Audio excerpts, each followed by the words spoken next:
கர்த்தருடைய பரிசுத்த நாமத்திற்கு மகிமை உண்டாவதாக. தேவன் அருளிய அப்போ மினிஸ்ட்ரி மூலமாக உங்களோடு தொடர்பு கொள்வதிலும் இந்த மகிழ்ச்சி அடைகிறோம். இன்றைக்கும் இந்த நாளிலும் தேவன் நமக்கு கொடுக்குற வார்த்தை 91ஆம் சங்கீதம் 14ஆம் வசனம். அவன் என்னிடத்தில் வாஞ்சியா இருக்கிறபடியால் அவனை விடுவிப்பேன், என் நாமத்தை அவன் அறிந்திருக்கிறபடியால் அவனை உயர்ந்த அடைக்கலத்திலே வைப்பேன். ஹல்லேலூயா. கிறிஸ்துவுக்குள் பிரியமானவர்களே, கர்த்தருடைய வார்த்தை சொல்லுகிறது, அவன் என்னிடத்தில் வாஞ்சியா இருக்கிறபடியால் அவனை விடுவிப்பேன் என்று. பிரியமானவர்களே, நம்முடைய வாழ்க்கையிலே விடுதலை தேவைப்படுகிறது. அநேக காரியத்திலே அடிமைத்தனத்தில் இருக்கிற நமக்கு விடுதலை தேவைப்படுகிறது. யாரெல்லாம் அடிமைத்தனத்திலே வாழ்கிறார்களோ அவர்களை மீட்டெடுக்க கர்த்தராகிய இயேசு கிறிஸ்து வந்தார். ஹல்லேலூயா. நாம் அவர் மீது வாஞ்சியோடு விருப்பத்தோடு இருக்கும்போது நம்முடைய வாழ்க்கையிலே விடுதலை. என்னிடத்தில் வாஞ்சியா இருக்கிறபடியால் அவனை விடுவிப்பேன். பிரியமானவர்களே, நாம் இன்றைக்கு கர்த்தர் மீது வாஞ்சியோடு இருக்கிறோமா? கர்த்தரை தேடுகிறதிலே வாஞ்சை இருக்கிறதா? நம்முடைய விருப்பம் எதிலே இருக்கிறது? தேவையில்லாத காரியங்களிலே நேரத்தை செலவு பண்ணுகிறோமா? அல்லது கர்த்தர் மீது வாஞ்சியோடு விருப்பத்தோடு நாம் வாழ்கிறோமா? நம்முடைய விருப்பத்தை பார்த்து கர்த்தர் நம்மை விடுதலையாக்குகிற தேவன். நாம் அவரை தேடும் பொழுது, சத்தியத்தை அறிந்து கொள்ளும் போது கர்த்தர் நம்மை விடுதலையாக்குகிறார். ஹல்லேலூயா. ஒருவேளை உங்களுடைய வாழ்க்கையில் கூட ஏதோ ஒரு காரியத்திலே விடுதலை தேவைப்படலாம். கர்த்தர் உங்களை விடுதலையாக்க வல்லமை உள்ளவர். ஆனால் கர்த்தர் மீது நீங்கள் வாஞ்சியோடு இருக்க வேண்டும். இந்த உலக விருப்பத்திலிருந்து, தேவையில்லாத பாவ காரியங்களிலே விருப்பமாக இருப்பதை விட்டுவிட்டு நம் இயேசு கிறிஸ்துவை தேடும்போது, அவரை நேசிக்கும் பொழுது, அவருடைய வார்த்தைகளை அறிந்து கொள்ளும் போது கர்த்தர் நம்மை விடுதலையாக்குவார். ஹல்லேலூயா. என்னிடத்தில் வாஞ்சியா இருக்கிறபடியால் அவனை விடுவிப்பேன். பிரியமானவர்களே, தேவையில்லாத காரியங்களிலே ஈடுபடாமல் கர்த்தர் மீது வாஞ்சியோடு விருப்பத்தோடு இருப்போம். அவருடைய வார்த்தைகள் மீது வாஞ்சியோடு இருப்போம். கர்த்தரை தேடுவதிலே வாஞ்சியோடு இருப்போம். கர்த்தர் நம்மை விடுதலையாக்குவார். ஹல்லேலூயா. என் நாமத்தை அவன் அறிந்திருக்கிறபடியால் அவனை உயர்ந்த அடைக்கலத்திலே வைப்பேன். பிரியமானவர்களே, கர்த்தருடைய வார்த்தையை நாம் அறிந்து கொள்ளும் போது கர்த்தர் நம்மை உயர்ந்த அடைக்கலத்திலே வைப்பார். நம்மை ஆசீர்வதிப்பார், நம்மை பாதுகாப்பார். எந்த சத்துருவின் கிரியைகளோ பொல்லாப்புகளோ நம்மை தொட முடியாது. நம்முடைய குடும்பம் பாதுகாக்கப்பட்டதாக இருக்கும், ஆசீர்வதிக்கப்பட்டதாக இருக்கும்.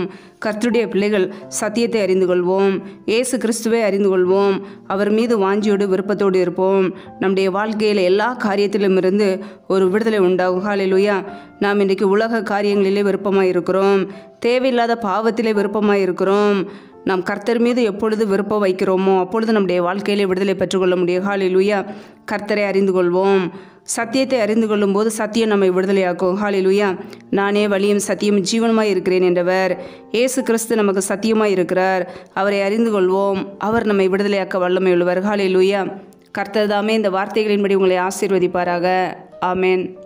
நம்மை நாமே அவருடைய சமூகத்திலே தாழ்த்தி அர்ப்பணித்து ஜெபிப்போம். ஜெபம். எங்களை அதிகமாய் நேசிக்கிற எங்கள் அன்பின் பரலோக தகப்பனே, மை துதிக்கிறோம், ஸ்தோத்திரிக்கிறோம். அப்பா, இந்த இரவு நேரத்துக்காக உடைய சமூகத்திலே வருகிறோம்.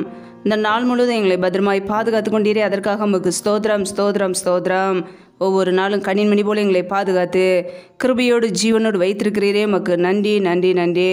பிரயாணங்களிலே போகும்போதும் வரும்போதும் எங்களோடு கூட எங்களை பாதுகாத்தவரே, மை துதிக்கிறோம், ஸ்தோத்திரிக்கிறோம். அப்பா, இப்பொழுது யாரெல்லாம் இணைந்து ஜெபிக்கிறார்களோ ஒவ்வொரு பிள்ளைகளும் உடைய கரங்களிலே அர்ப்பணிக்கிறோம். ஒவ்வொரு குடும்பங்களையும் பாதுகாத்து கொள்ளுங்கப்பா. பிள்ளைகள் செய்கின்ற வேலைகள், தொழில்கள், வியாபாரங்கள் எல்லாவற்றையும் ஆசீர்வதிங்க. கையின் பிரயாசங்களை வர்த்திக்க பண்ணுங்க, பெருக பண்ணுங்க. கையின் பிரயாசங்கள் தேவையில்லை செலவுக்கோ, வீண் செலவுக்கோ, மருத்துவ செலவுக்கோ, வட்டிக்கும் சொல்லி போகாதபடிக்கு என் தேவன் பிள்ளைகளை ஆசீர்வதிங்க. அப்படி கரங்களிலே அர்ப்பணிக்கிறோம். எந்தெந்த குடும்பங்களிலெல்லாம் கடன் பிரச்சனையிலே உபத்திரத்தோடு கண்ணீரோடு வாழ்கிறார்களோ என் தேவன் அந்த குடும்பத்தை சந்திப்பீராக. கடன் பிரச்சனையிலிருந்து பிள்ளைகளுக்கு விடுதலை கொடுங்கப்பா, ஆசீர்வதிங்க. எந்தெந்த குடும்பங்களிலெல்லாம் திக்கற்ற பிள்ளைகளாய் தனிமையோடு வாழ்கிறார்களோ, கணவரால் கைவிடப்பட்ட ஒரு நிலைமையில் யாருமே இல்லாமல் கண்ணீர் வடிக்கிறார்களோ என் தேவன் அந்த குடும்பத்துக்கு உதவி செய்வீராக. பண தேவைகளை சந்திங்க, பொருளாதார தேவைகளை சந்திங்க, ஆசீர்வதிங்க. அப்படியே கரங்களிலே தாழ்த்தி அர்ப்பணிக்கிறோம். எந்தெந்த குடும்பங்களிலெல்லாம் வேலைக்காக ஜெபிக்கிறார்களோ வேலை காரியங்களில் இருக்கிற தடைகளை நீக்கி ஆசீர்வதிங்கப்பா. பிள்ளைகள் படிப்புக்கு ஏற்ற நல்ல வேலைகளை ஏற்படுத்தி கொடுங்க.